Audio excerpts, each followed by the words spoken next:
Welcome everybody to Startup Grind Barcelona. As you notice, I'm not having the best voice today. You have been listening to us or coming to our events for 7+ years already, but I have the voice of Lemmy from Motorhead today. So that guy over there.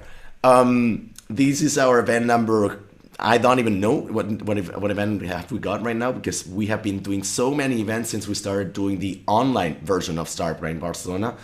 Prior to the pandemic, we had done 74 physical events, actually in February 2020, and that's not something that we should be saying really, really loud. We hosted two of our best events, but sadly, because of the pandemic, we had to move to online. For a while, we were doing two events per week, actually. So that's why we leapfrogged from 74 events to 100 plus in less than a year.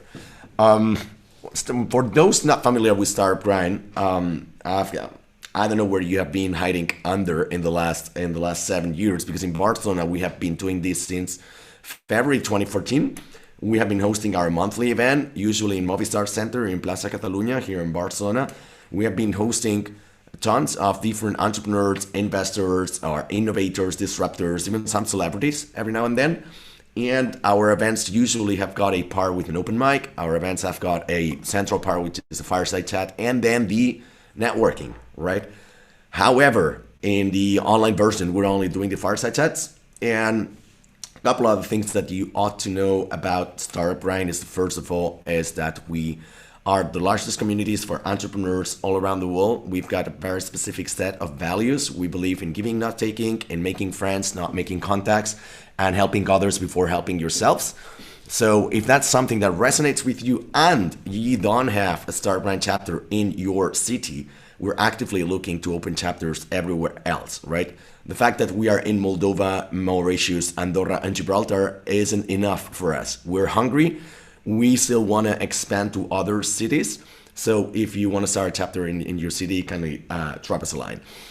The second thing, and most importantly, we are thinking about going back to physical events after the summer, right? You will hear from us. We'll still decide. We're still deciding. We haven't gotten the green light from our venue yet, but we definitely want to go back. We have seen already 3 or 4 different events in Barcelona, like Fuck Up Nights or the Eat pitch nights on Thursdays, that they are already doing physical events. So we didn't want to be the first, but we definitely don't want to be the last.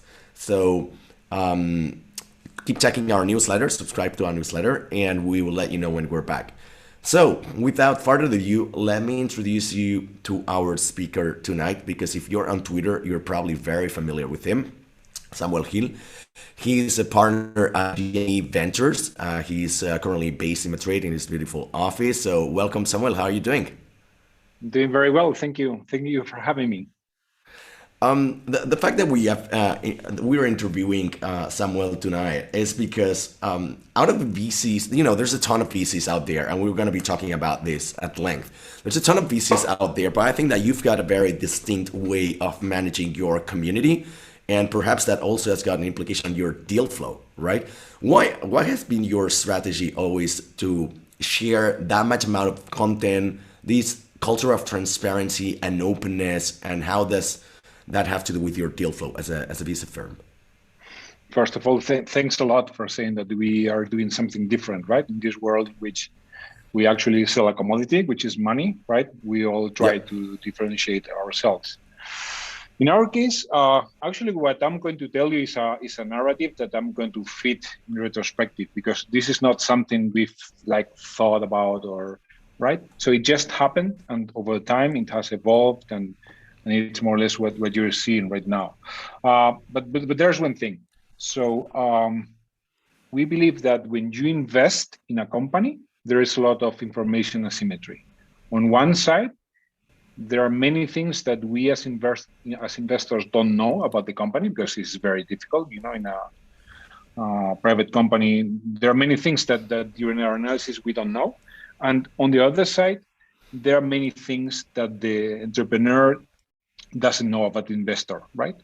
So I think in my case, with my newsletter, what I try to do is to let entrepreneurs get to know me as as good as I can, right? So that they can imagine what's like to work with me. And that's why I share, the things I'm interested in, how I think that some things should be approached, that kind of stuff. So it's a way for me to close that information gap between an entrepreneur and an investor, right? So I'm trying to make myself more familiar to these guys and many other things, right? So for me, it's an incredible forcing function to learn new things. So because each week I try to come up with an interesting topic and cover it more or less with some rigor and some research behind. So for me, it's to have that deadline is an incredible, forcing function for me to keep learning. And also, yes, exactly what you said. So for us is we love people that build in the open, that learn in the open, and this is what we are trying to do. So we don't want to position ourselves like, experts or know-it-alls. We are learning exactly in the same way that the entrepreneurs are doing, right? And we want to make ourselves like really approachable. And I could speak more and more about this, but I believe those are the main things. Okay, but you mentioned, if I got it correctly, that you didn't have a strategy for this because you sort of learned it along the way that this was working for you. But now, do you have currently, at present, do you have a strategy for it now? Yeah, this is kind of a self-reinforcing thing, right? So each week that I publish something, I get positive feedback, and this propels me forward to keep doing it. When I meet an entrepreneur and he or she tells me that she likes what she has read or that she has used that in her company, that's the best fuel for me to keep doing it. So over time, I have realized that it really works for me, right? So I can give you more concrete examples. So I have written about topics that interest me, like, I don't know, longevity. I Yeah. have sourced deals, right? After that post, Juan Cartagena, the founder of Rosita, the longevity coach, approached me and told me, I'm building that. I thought that you were not interested in that. And I also thought that you were investing that early in companies. So, in that particular case, it helped me to source one deal that we ended up doing. In other cases, um, yeah, I think that it might be helpful, when there are some competition in order to win a deal, because we've already seen that in our ecosystem. Sometimes having that kind of advantage or familiarity with the entrepreneur is helpful, and I've seen that happening. So right now I can't stop it because, and it's also a lot of fun. So Yeah, exactly. One of the things that this kind of openness and transparency brings is public accountability, right? And yeah, once you start doing things or building in the open, you really can't stop because people expect things from you, right? yeah, So a lot of these kind of projects, they are fair weather projects, right? When things go well, you're like, okay, I'm gonna write this newsletter, I'm gonna keep writing a blog post every week, I'm gonna do this X, Y, and Z, right? yeah. However, when things go wrong, you're still forced to do them, right? Have you encountered any kind of difficulty in still writing the newsletter when something has come up and was difficult to manage, or?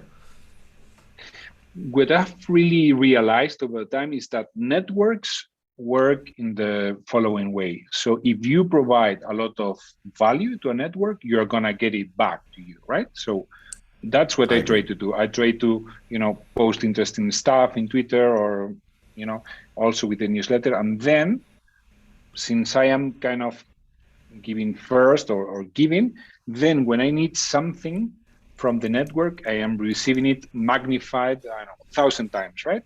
So it is super helpful, but people don't understand that you have to provide value in order to get value. If you only use a newsletter, your Twitter account, or whatever, just to broadcast what you are doing, if you only speak about yourself, your successes and so on, it doesn't work, right?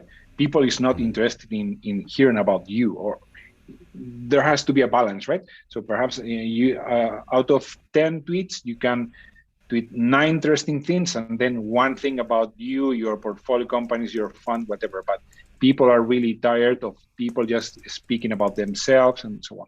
So this is the kind of the approach that I'm trying to follow. I try to give value and then I receive it magnified many times more than I give, right? But that's the way I see it. But it's incredible because if you are a participant in social networks, you will see that many people don't do it that way, right? They Yeah. are just speaking about themselves and then they expect to get something out of the network. It's not. It doesn't work like that. Yeah, and actually, when we spoke last week in the preparation call, you mentioned that. Well, I don't know if you can share that. Well, I mean, you tell me. But you said that you were getting a little bit too much exposure, that you're invited Yeah. to so many events and podcasts, that you're getting overexposed to the Yeah. community, right?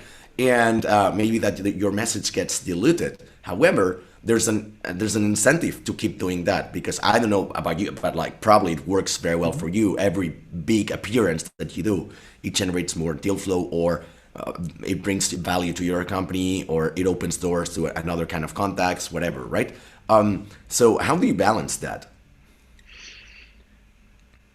It's difficult because, as you said, my feeling is that perhaps I'm doing too much of this stuff, and people could get bored of hearing me talking about stuff. On the other hand, is that balance, right? Of like one of our priorities as a company is to be top of mind for entrepreneurs, right? So we want to collaborate to work with the best entrepreneurs, and for that, when they are going to raise money, they have to think about us, right? And but it's a balance, right?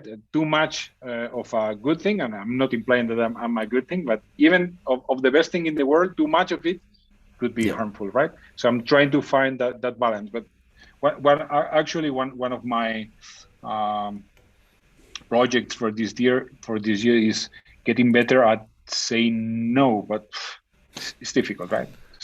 I think we're all there. Yeah, Yeah. to your point, yeah, I think that we can all become a little bit too much, but the main difference between, I think there are two kinds of speakers, right? The ones that are able to improvise and come without a script, like you and I in this case. So that's why I think that you will never get boring.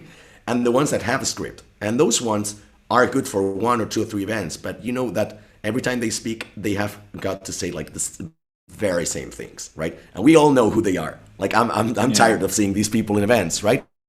But that's why at least it's also part of the fault is in the interviewer, because if the interviewer doesn't prepare or asks always the same questions or asks lazy questions, then you didn't do a great job, I think, right? So in this sense, like let's talk a little bit more about your newsletter, because I Hmm. think that's something remarkable, that you write a newsletter that's not, the easy thing for a VC would be to write something about, deals, valuation, rounds, or interesting markets, right? But you write about some things that you find interesting yourself, like you said. I remember one of the last ones I remember was the one about quick commerce, right? I had Hmm. never known this term. I knew it was out there, but I didn't know the term for it. But it's something that you are interested in.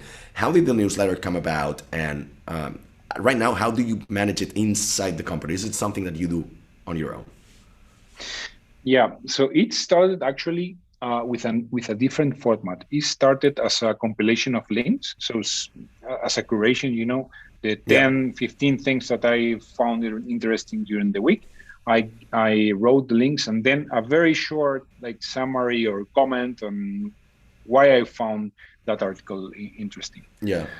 Over time, I realized, and first of all, one major difference is that I wrote that comment in Spanish, right? So because there is a ton of quality content in English, but it Yeah. isn't that easy to find like quality content in Spanish still. So I agree.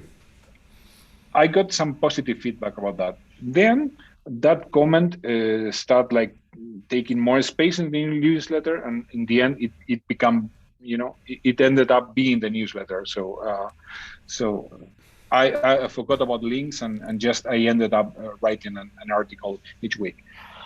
I think that the way I've been able to do this for 83, 84 weeks right now is because I write for myself. So Yeah. I'm when I write, I'm not trying to, sound intelligent, sound interesting, win deals, whatever. I write. This is kind of my notebook, right? So I have from time to time, I have a polemic intervention in Twitter in which I say I don't take any notes in meetings, or I don't use any system to keep track of information. Yeah. Even though I wrote about Rome Research, which is a note taking app, you could say. I don't take notes. So actually, my newsletter or my blog is my way to organize my knowledge in a sense, right? So one of the things I said, so I keep doing it because I enjoy doing it, and because it's for me. Otherwise, if it felt like work, I think it's not possible to keep it for that long. Another thing you mentioned that I would like to also to raise. You mentioned the article about quick commerce, and actually I didn't write that article because from time to time I invite people to write as Yeah, you're guest right. I was going writers to go to into the that in the next. Yeah, yeah. Now you got guest exactly, writers. exactly. Yeah. Yeah, exactly. And that post was written by David Alonso, which is the launch manager of Dija here in Spain. Yeah, I was going to go into that. I mean, the fact that Yeah. the newsletter has become so popular that now you got guest writers, right? Which is something that Mhm. we usually don't see in newsletters. So I Yeah. don't know, just very quick if you got some thoughts on that. But Sure. Uh, for once, these people are able to to write and to talk about topics much better than I am, right? So, or they are able to bring perspectives or topics which are. I try to be how to say this original. For instance, yeah, Azahara wrote about the penalty for motherhood, right? So I try correct. to raise also important topics or uncomfortable topics to the table, and I try to bring the best person to talk about those topics. Also, for some of these people have audiences and networks bigger than mine, right? But in other cases, uh, for me, it's also a very humble way, right, to pay it forward. Like I see like young people doing interesting things, and I want to bring them into the spotlight, right? For instance, and I don't want to sound like pretentious or nothing, but for instance, Yeah, last week, Miquel Artero wrote a super interesting article, which has been super successful, and perhaps Miquel wasn't that known, right?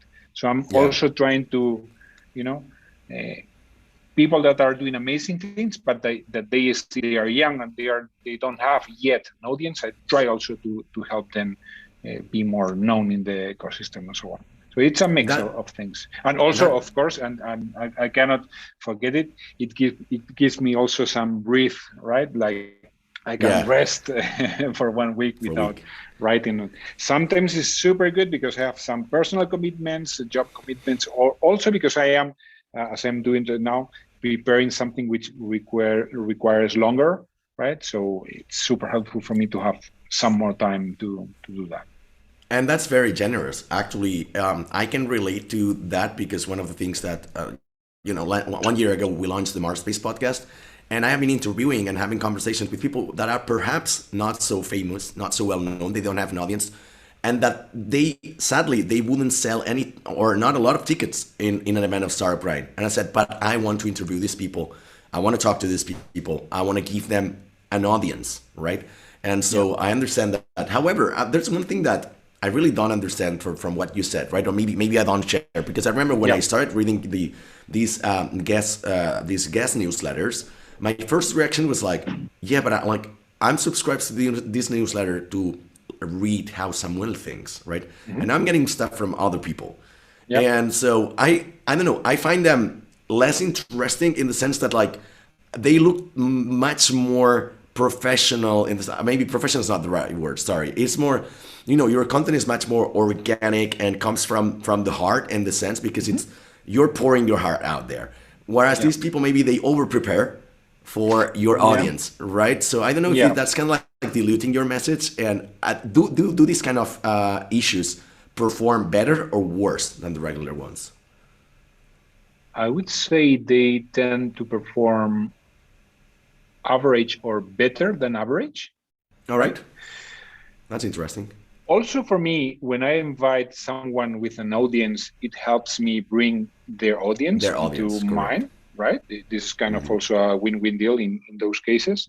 Yep. I get what you say, but not so sure they are prepared, or in some cases it might be, but um, I think, of course, you might be more used to my tone, my voice, whatever. And when you are reading someone else in Yeah. under my roof, it might be a little bit confusing. But I think, in general, I get super good feedback in the sense that it enriches kind of the experience.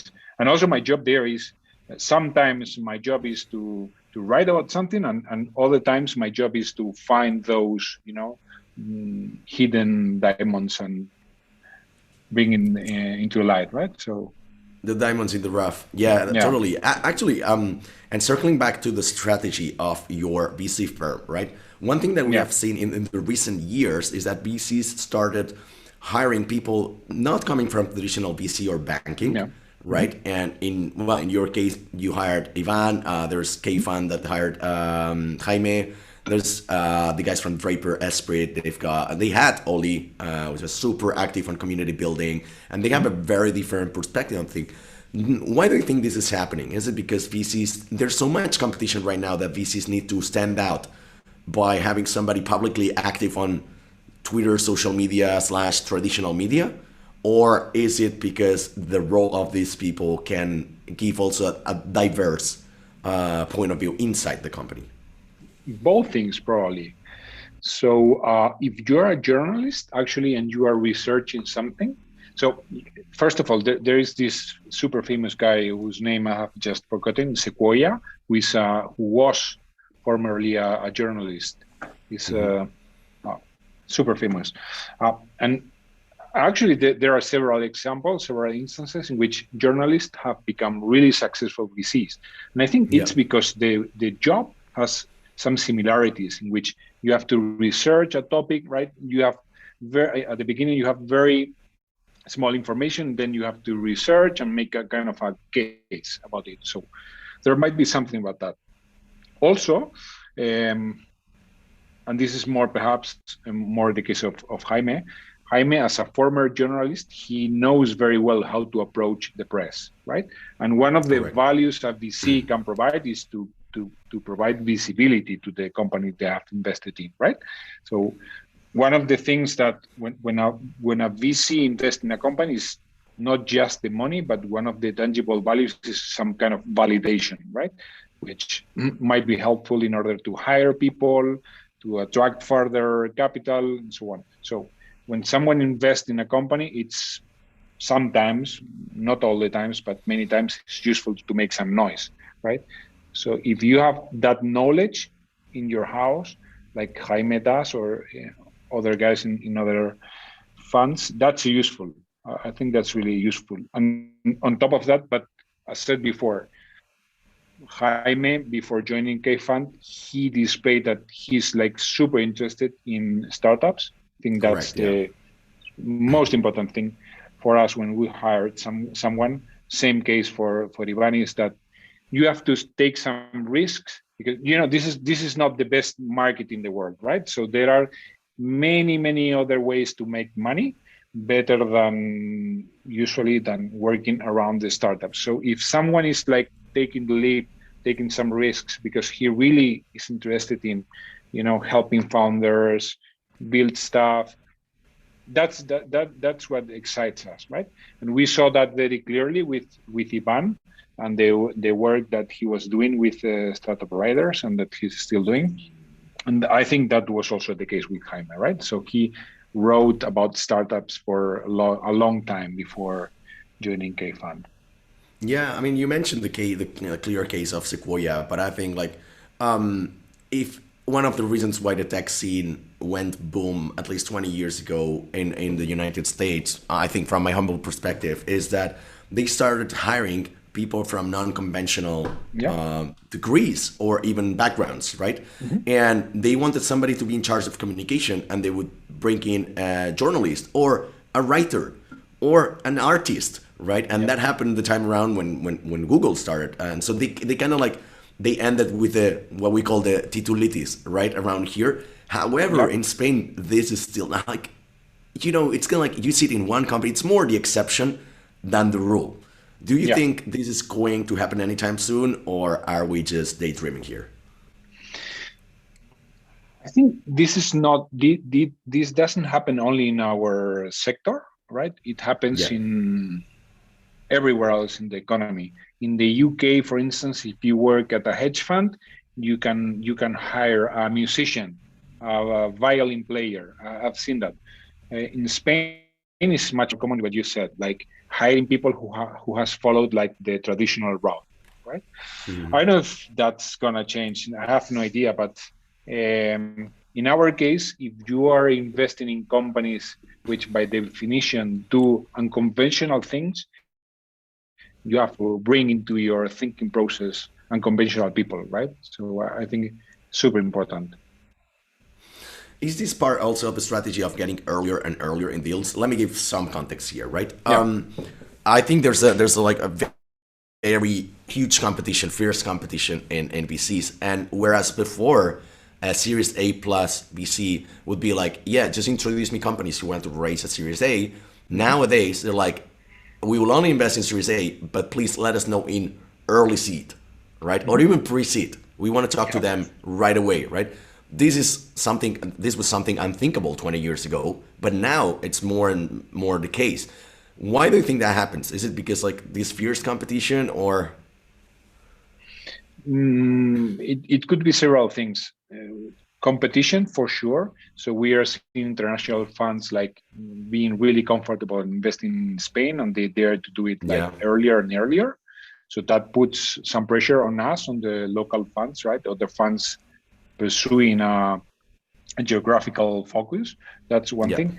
In our particular case, I believe that the more we do this, the more comfortable we are like taking that super early risk. And also we are kind of more in love with building companies and so on. And we believe that we can be more helpful and take that with a huge grain of salt because, you know, what we, if we are helpful or not, the jury is still out, right? But yeah. we feel more comfortable with that super early company building risk. So that's why we are investing earlier and earlier with each fund in our particular case. And also, there is also that point of the competition. What kind of relationship have you got with international VCs, and how can you audit that from the perspective of an entrepreneur, right? Because one of the things that we usually say is like you got to double check or reference check the VC, right? Because they Mhm. will be doing that to you. Mhm. But one of the things that are really relevant when you get money from a VC is what kind of international connections have they got in order to have the follow-on Mhm. rounds, right? So, what was it like in your case? Well, in our case, we've been around for more than 10 years. We've invested in more than 50 companies. We are right now investing out of our fund three. And I said over the years, we have invested in some really successful companies. That means that investing from a small fund like ours, we have co-invested with some of the biggest players out there, both in Europe and in the US. So this is a VC is a carrera de relevos. It's not Yeah. a lonely job, right? It's like a collaboration. It's kind of a so it's a huge part of our job, right? One of the tangible ways in which we can add value to our companies is to help them land a really good Series A, Series B round with some really good international investors, right? So this is something we really care about and something that we've been lucky to do in the past and we plan to do in the future as well. Somebody mentions in our chat that were you talking about Benedict Evans? when you were mentioning about the journalists who joined a VC. Was that the case, or was that? No, well, I think Ben Evans is not a journalist but an analyst. So he was a former All consultant, right. and he joined Andreessen, not Yeah. Sequoia. Uh, if someone is curious, Yeah, no I worries. can find out. But I mean, in recent corporates, they've always been like super media friendly, and even more so now that they're going full on with the content based strategy, right? I mean, yeah, with the it's Michael Moritz. Michael Moritz is the person I was all right, referring to. Yeah, actually, Andreessen, I think they are, I know, 5, 10 years ahead of the competition in many things, but yeah, they said since day one, we are a media company which monetizes via venture fund, right? And yeah, it's amazing. So they realized many years ago that being good at media is super important for being good at this. On the other hand, you have other players like which are like super stealth, like right, Benchmark.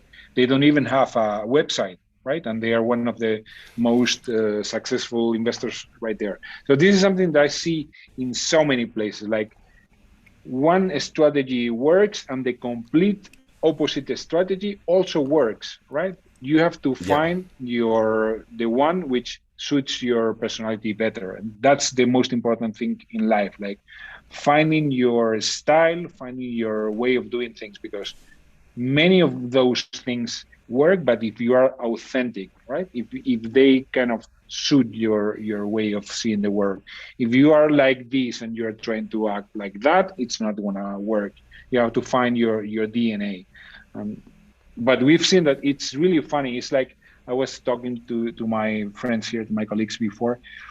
There is a meme which I really love. Is this EQ curve in which you find like really stupid people on one end and really clever people on the other end, and very often they do the same things, right? And in the middle of the curve, you find the normal people, which usually do like super complicated things, but that don't work, right? Like super funny. is this an XKCD comic or? No, it's actually a meme that All right, I'm pretty sure you've seen it. So anyway, yeah, I will tweet it to you later to you. no worries. Sounded like an XKCD comic. Now that you mentioned A16C, right? Some recent Horowitz for our audience. Yeah. What do you think of Clubhouse? Like, is it dead already, or will it come back because they've got so many millions in the bank now? Well, it's You were super very complicated. bullish on Clubhouse yourself, I was. but not Well, and anymore. not sure, not sure. So these All things right. are only obvious in hindsight, right? So right now it seems like the curve is like super depressed, but who knows Yeah. what's going to happen in some years. It's true that over time I've realized that uh, discovering like good content there is really complicated, and I think that's the biggest challenge of the platform, Yeah. right? Because to join an interesting conversation is not easy. So discovery is probably happening in other places like Twitter, and then Twitter have launched their own thing, right, with Yeah. Spaces. So it's going to be a tough competition, but they will probably make something useful. I don't know. I don't like to be bearish on things, right? So Yeah. I prefer to cheer for them to succeed, and if they don't, it will be a pity. But I don't like to sound pessimistic about any company, because everyone is fighting so hard, even then with millions or Yeah. whatever, but millions also come with pressure. And Yeah. I, Oh no, actually, I was gonna say that I remember when it launched, and for a couple of weeks, but it was very brief period of time. Every second tweet on my Twitter timeline was, "Hey, join my clubhouse," whatever, right? And now it seems like people are pretty ashamed of doing it, or like they're not hosting it anymore. And what I want to have your vision on this. What it looked like their strategy was to launch iOS only, so that they could have some more sophisticated people, right? And because there's no reason to launch with only one of the of the operating systems on mobile nowadays, because of the prices have dropped and everything. They only launched that. However, in a matter of a month or something like that, the platform was flooded with coaches and motivational people get rich fast and this kind of horrible Yeah. content. Yeah. And so maybe the trade-off between quality and quantity fire back, right? What's your vision on what happened on Clubhouse? Well, I think the strategy to launch only in iOS, at least the official version, is that there were some engineering challenges there, because I'm not even though I'm an engineer, but I have forgotten so many things. I'm not confident Yeah. enough to tell this, but supposedly it was kind of an interesting challenge, to host those live conversations or whatever. So they decided to focus on just one platform. And if you remember, this is not uncommon. This is the strategy that, for instance, Instagram followed Yeah, but years that was 10 ago. years ago or 12 years ago. Yeah, So back then not there was sure. Yeah, no hybrid mobile development, and so that's why I say, yeah, like, technologically speaking, at least from my point of view, from yeah, developing, it's yeah. like that didn't make sense in 2021 or 2020, But right? it's It's not. like, I don't think it's the development of the app, but of the backbone of the. But yeah, still, I don't know, with content delivery networks or the cloud. I yeah, don't know if you gotcha. can. No idea actually. On the other thing, yeah, it seemed there is whenever there is a new network, there is a gold rush, right? To gain an audience there. And as you said, Clubhouse was very quickly populated with these snake oil sellers, right? Um, Good. on the other hand, you had also Elon Musk talking live to the founder of Robinhood. And I think some really amazing things also happened there. And I'm pretty Yeah. sure we will witness more of those in the future, right? But it's difficult. Actually, yeah, that thing with Elon Musk and so, well, I mean, it happened with a couple of times, right? But it looked like a little Yeah. bit staged, right? But I mean, Elon Musk has got always a very good relationship with A16Z, so it was Hmm. probably something. I like. I'm not buying that was spontaneous. Like, I was there. I was like, no, this is not spontaneous. But anyways, that's Yeah. just an opinion. Look, actually, we got a couple of questions coming from the audience. I think it's a great turning Great. point in the conversation. Before we go into another separate topic that I want to talk to you Sure. about, one of them is, how do you see the transition from entrepreneur to VC? Like, for Mhm. those people who are considering moving on from creating startups and they're like, I'm done with this shit. Like, it's too much for Yeah. the body. Now I want to go for VC. Like, is the Yeah. grass greener on the other side? I think it's very different. It's if uh, there are many examples of super successful entrepreneurs turned VC. You have also examples of career VCs, so people that Yeah. were never entrepreneurs before. And you can, as we said, I think this is another example of what we said before, right? Like super different things, super different strategies succeeding. If you are a like super hands-on person, you love to be on top of things, perhaps VC will not be your thing, because this is more an analytical role, from the sidelines role. There is a transition there. Um, I think, to be super open and super transparent with you, I think that entrepreneurs, when they raise capital, they overrate the empathy that a former entrepreneur might have for them. You know, uh, I Yeah. don't think you need to be a former entrepreneur to understand the difficulties and the ups and downs that the entrepreneur is going through. But that's an advantage. That could be an advantage for sourcing deals. At the same time, you might be an expert have a super deep expertise in one field, but our job actually is to be experts in nothing, right? And to have knowledge of many things and to connect the dots and so on. So for me, it's not a super clear transition in the way that you can be, of course, successful, because how the sausage is made, right? You know how things work within a startup, and you can be super helpful in many things. It's not a guarantee of success. Of course, it's not a guarantee of failure, right? I think it's interesting to see. It's not the same to have worked in a startup which wasn't that successful or having worked at a rocket ship, right?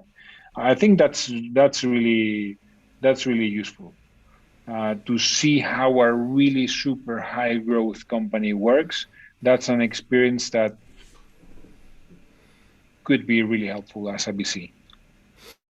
Let's talk about another thing. Like we were kindly, I kind of like sliding over it, but we didn't quite get into it, which is the openness on social media, right? One of the things that I like about your profile is like you're super transparent about like you're sharing both work and personal, Mhm. and you're pretty open about what you like in terms of music or what your personal interests are and Mhm. whatnot. How did this come about, and was it ever a threat to your LPs or whatever? Like, I'm not saying like you barely ever post something very controversial, right? But have you gotten any kind of warning anytime from like, Mhm. hey, you're sharing too much personal stuff or something, or No, not at all. No, no, no, no.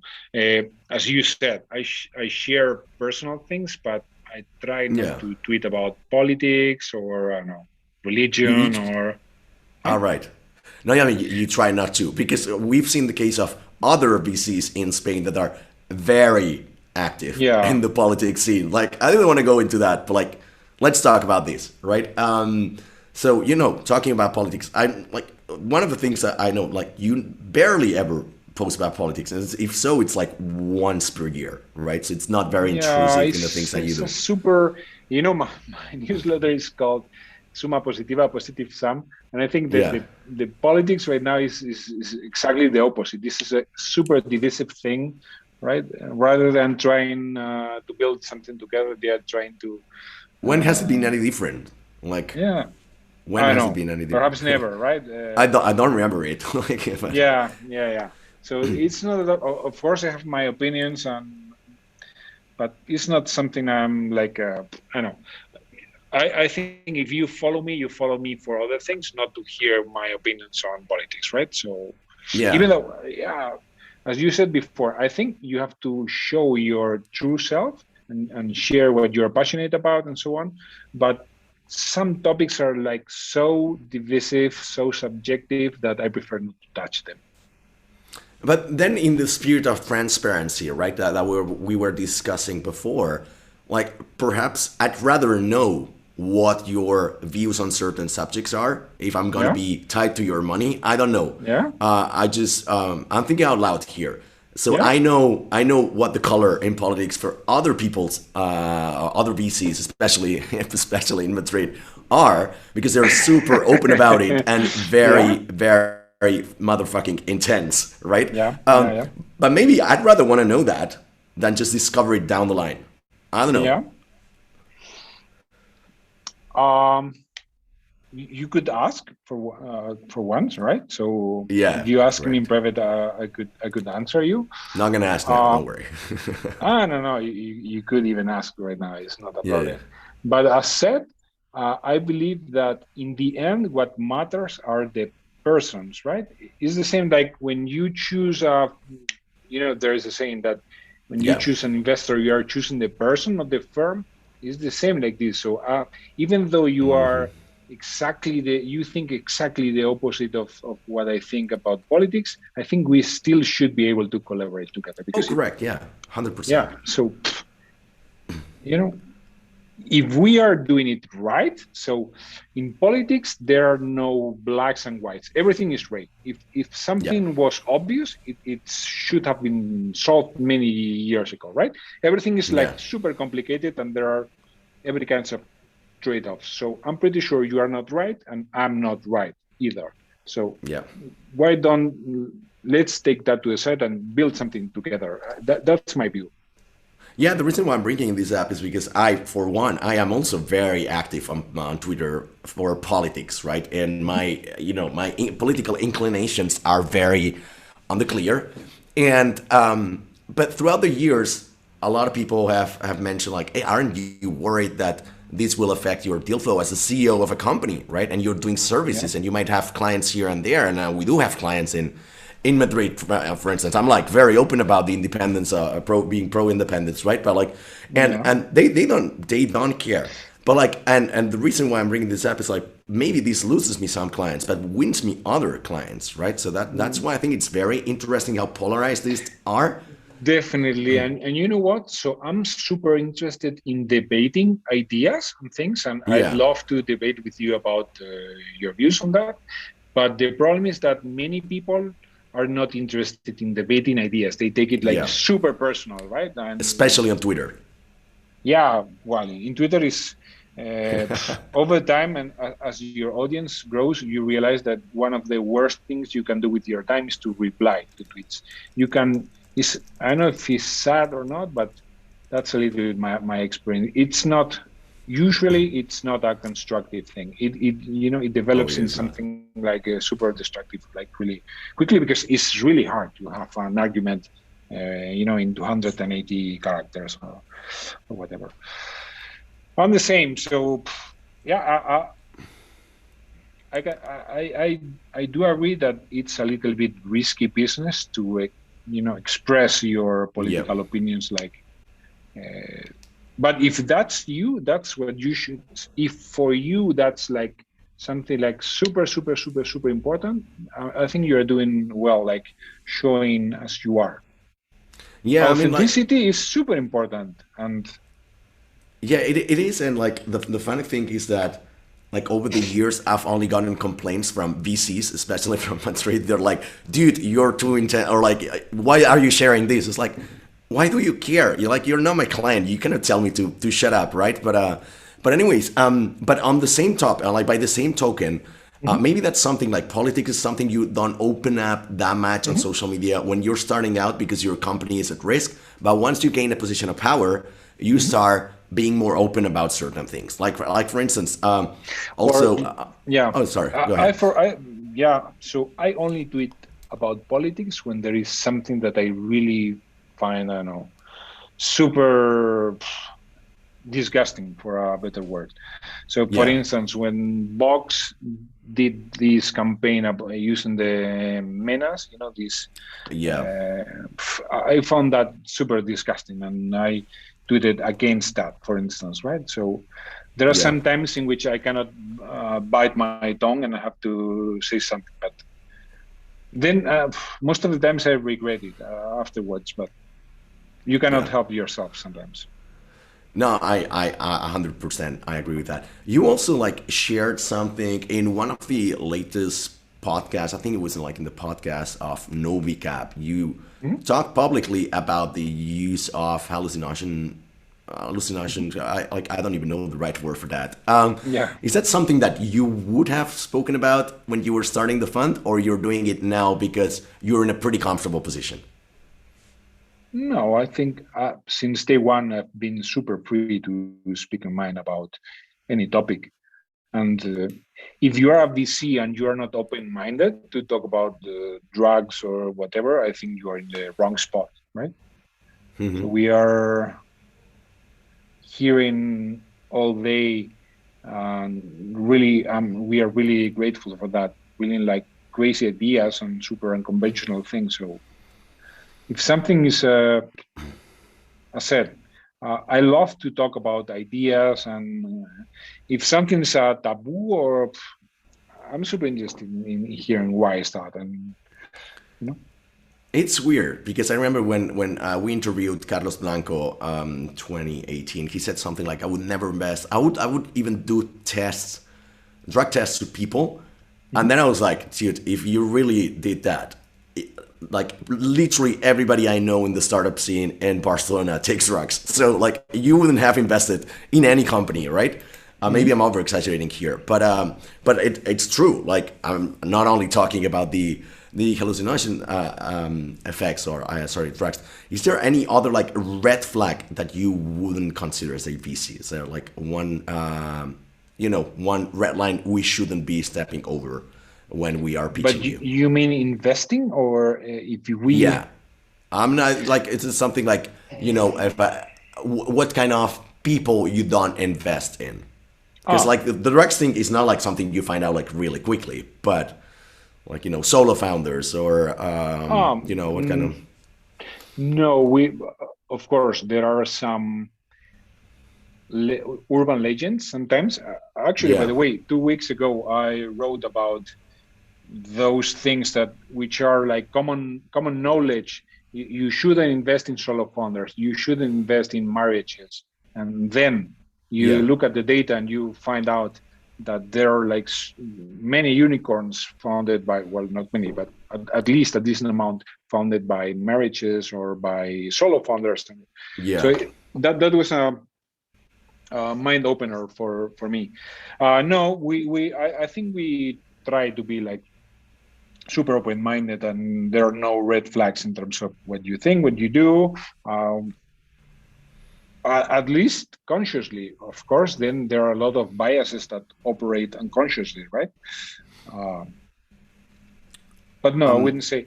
One thing that perhaps this is not linked to the founder but to the company, and we are not an impact fund, but in the sense that for me the default case is that all startups have positive impact. But when we invest in a company, I always ask to myself, if this company succeeds, do I believe this is positive, net positive for the world or not? And in some cases, I prefer to pass, right? Correct. Actually, on the subject of drugs, I read a really good book last year. This is called "Stealing the Fire," Hmm. and it literally tells you that Google, like wouldn't be Google if it were not Hmm. for Burning Man and whatever happens to Burning Man. Right? Take it as you will. A couple more questions from the audience, and we will wrap it up. So the first one is like, and that's pretty interesting because I don't know it myself, right? Somebody's asking, "What's your opinion on Beyond Deck?" Are you familiar with Be them? on deck. Yes, I know 'Cause them. I still Actually, don't actually, understand what they do. well, it's I actually had this conversation, I think yesterday, the day Oh, before. really? It's funny because Eric Torenberg, the founder, he's a Kaufman fellow like myself, and he's class 23. I'm class 24. So, All right. and I kind of know him personally. Okay. Um, Not so sure what I do. I think they are trying to export the Y Combinator model to other things which are not startups, but to creators, investors. Like they are providing you with some knowledge, some network, and some capital, right? Like helping you launch your thing. Your, I think they have a program for new VCs, new investors, or they have a program for writers or something like that. So I think they are kind of trying to apply that Y Combinator model to other verticals. What I know, of course, and this is what everyone else knows, is that they are growing like crazy, like hiring super talented people like Gons, the writer of Seat Table here in, Yeah. uh, for instance. I know what they are doing, but they seem to be good so far. They raised capital also from really smart people, like I think from Founders Fund or Yeah. so. Yeah, they're it's very polarized because on the one hand they're hiring super talented people, on the other hand they're hiring a lot of the so-called hustlers and these Yeah. people who post like really haiku themed posts on LinkedIn, and Okay. you never understood what they do. Like you would never hire them for your company, so it's like that's why I'm not understanding what they're really doing at the Beyond Deck. But anyways, Mhm. that was a question coming from the audience.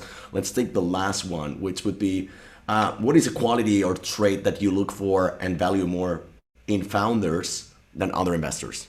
Like, what do you value differently from other VC funds? Wow. I don't know what I definitely value a lot is resourcefulness. And this is a Yeah, difficult that's a good word in one. English. Like, yeah, Yeah, like the ability to, to overcome difficulties, whatever they however they come, whatever they are. Um, I think that's something I've seen in the best founders we've got in the portfolio. okay. There's no problem big enough for them to to find a solution. Okay, we have 5 more minutes. I think we can take a couple more. First of all, is What are the? Yeah, that's a very interesting one. Maybe that requires a long answer, but we'll not Yeah. have a lot of time for that. Is that smaller local funds they face very complex competition from international VCs with Yeah. deeper pockets, right? What Yeah. would be a good tactic for them to sort of have this access to early stage deals and how to be competitive? Super interesting, and this is something that we think a lot about, right? Because it's a Yeah. super important threat for us. One thing, I think, COVID has taken down, the geography barriers, right? So we are super comfortable doing I deals know. over Zoom, but I think when things go back to normal, being close to people is going to be still an important thing. And more important than geographical distance is cultural distance, sorry. Okay. Sometimes, uh, when I speak to someone from here, from Barcelona, from Madrid, from Valencia, from Huesca, from wherever, we have a cultural proximity that helps me gauge better if that person has better chances to build a great company or not. When you are evaluating a person with a super different culture from yours, that's very, very difficult, right? Or also in terms of communication, that here in general in Southern Europe, I would say we tend to be bad at selling ourselves, at least Yes. compared with the Anglo-Saxons, with the people from the Nordics, right? And this is something we try to help our entrepreneurs with. We try to make them aware of that, to prepare them for that, to teach them how to pitch, right? So I think there are still some cultural differences that a local investor might be super helpful with, right? Or there are other more tactical things like, I know, your local investor knows better how regulatory things or how the talent market works in your country, whatever. But those for me are minor things. But the cultural thing, I think this is something which is very often forgotten, but nonetheless super important. Great. And the last question. We're going to wrap this up with our signature question. Everybody gets this question started, Brian. It's probably the most complex question that you will have been asked. It's everybody has got a useless superpower, something that you do exceptionally well, but it's fucking useless. What is yours? Wow. I wouldn't say that, well, it's neither useless nor I do it like super well, but playing guitar is kind of my No, no, no, no, no. hidden You can do passion, better right? than you can do better than I that. can do No, no, no, better. no, no, no, no. Like think of it like something like you park your car, and after walking 100 meters from it, you're like, did I lock the car? And go back to check it every time. That would be a useless superpower. But playing guitar is nice. I mean, That's not useless what you said. no, I mean, if it happens Um, every time, like it happens to me every time, for instance, it's like I know I've locked the car, but I will go back and check it every time. no idea, man. This is so complicated. No idea. I have to come up Nothing with a comes to mind. better answer for next time. All right. Okay. Since we didn't get to talk about, like, I had 10 more questions, but like, obviously, we don't have time for that. But I'll let you part with this one. Like, what are the best, like, the 5 metal albums that you would recommend to our people, or like, a couple metal albums that you recommend? Because we didn't talk about Wow. metal. Okay. I really love a Swedish band called Ghost. I Yeah. recommend you to hear their album Meliora. I think it's not Yep. the last one, but the previous one. Yep. Mastodon, Crack the Sky. It's definitely Very good a one. great album. What else? Um, Can the also be last punk because one, I remember that you once posted that yeah you were listening to Rise Against. I was like, I like this guy. Rise Against. Yeah, a Yeah. super great band. And lately, I was even listening to the last one of Lamb of God, which Yeah. goes with their name, which is a great album, more extreme than the other ones. Well, even though Yeah. Mastodon is also a bit not for everyone. Yeah. I really like them. And last one, Dream Theater, Images and Words. Wow, that's A a good super selection there. classical one, yeah. Yeah. Are people surprised when you tell them that you're into metal, or Yeah, I don't know. Could be. you never had long hair, and or maybe you will surprise me when No, you no, no, have? no, no. Never, never, never, never. All right, I think we can wrap it up here. Any last parting words? 30 seconds to say what's going on in GME Ventures. How can we help you? And then we're out. If you are raising money here and you're based here in Spain and you would like to work with us, we are more than open and we love to hear from you. You can check our website and drop us an email, or more than happy to work with you. Perfect. Well, thank you, everybody. Thank you, Samuel, for your generosity and your time. It's been fantastic. I've got the feeling that we will talk again once my voice is back to normal. And thank you, everybody, for being here. See you next month. Bye. Thank you. Bye bye.